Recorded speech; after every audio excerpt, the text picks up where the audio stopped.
Executive functioning deficits. So I'm talking about short-term working memory, which is sort of like the RAM in your computer. It's the ability to hold information online while you solve a problem, while you comprehend something that you're reading. So we know that with adults with ADHD, they have deficits in that area. Reading comprehension, your sense of time. If you have clients that come late for the appointments, they underestimate the amount of time that things take. That's a typical thing that you see in this kind of deficit. But this is the big one, the self-regulation, motivation. A lot of adults present with poor motivation. So to set the stage, ADHD symptoms emerge mostly, this is very important, mostly in boring, tedious contexts.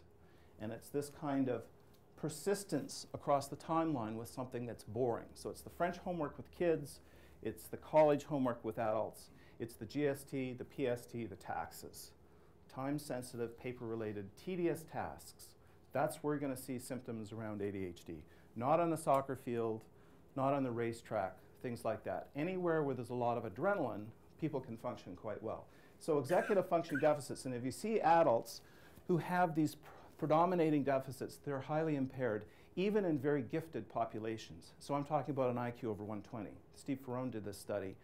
Adults had to qualify with an IQ of 120. So that's in the top 1 or 2% of the population.